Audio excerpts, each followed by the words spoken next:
All right, guys, here we are. This will be the turbo number 2 video, 4TA-390 or 4BT. I get lucky because this turbo is pretty easy to access. But the last video I kind of showed you how to pull the old one off. Now I'm gonna kind of talk you through the reinstall and kind of my process of work. You can do this multiple ways, but I've done a couple of these now, and this is kind of the way that I like to do it to ensure you don't have to kind of go back and redo something. So first couple I did, I had to clock it like 2 or 3 times to get it right. So this is the way that I've kind of figured out how to do it. So obviously you'll start, you'll put your new one on, get all 4 of these bolts started. Don't tighten them down. Okay, just get them all started. You'll loosen all 4 of these. Okay, when you do that, like I said, it will rotate. Okay, so when you loosen these up, you'll rotate it and get your oil return lined up, and you want your oil feed kind of on top in line with your oil return.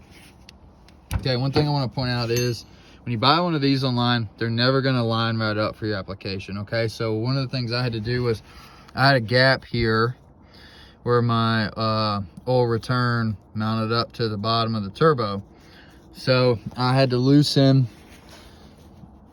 that.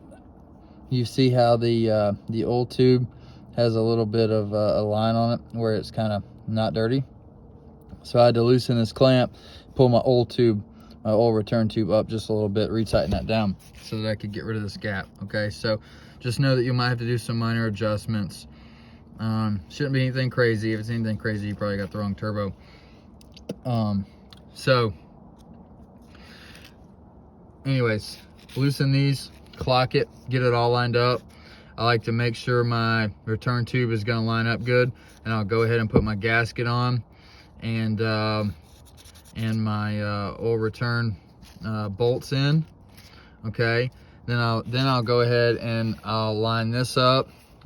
These exhaust gaskets, I'll go ahead and tighten this down good. I'll go ahead and tighten this one down good. Okay, then you kind of have everything here set.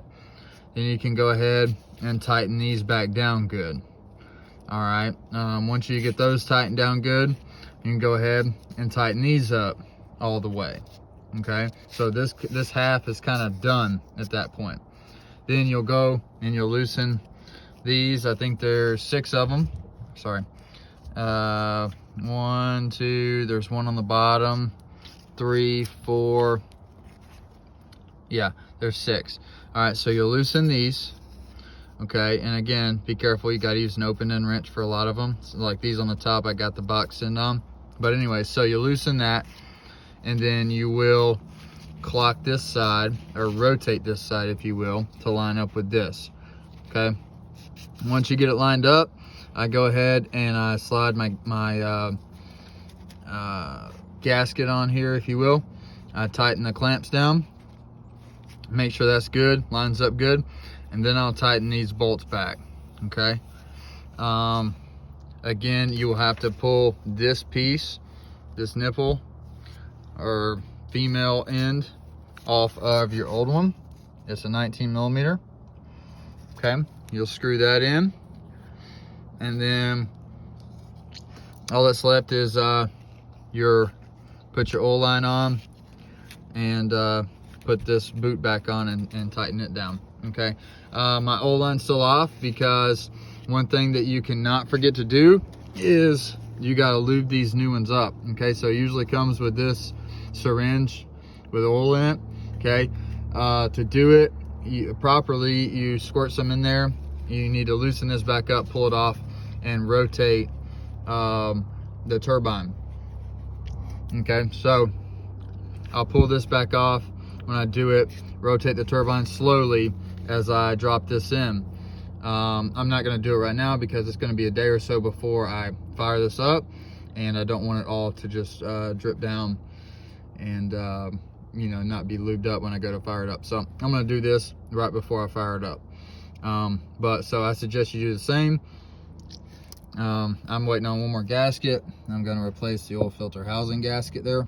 So I'm not going to fire this up right now. So do this right before you fire it up. Again, you drop it in right here, and then you pull this boot off, reach in there, and slowly turn that turbine, and it'll lube those bearings up good, so you don't blow it up right when you fire it up. Other than that, that's pretty much it on this one. It's like I said, it's pretty simple. You know, literally maybe an hour's worth of work, if that.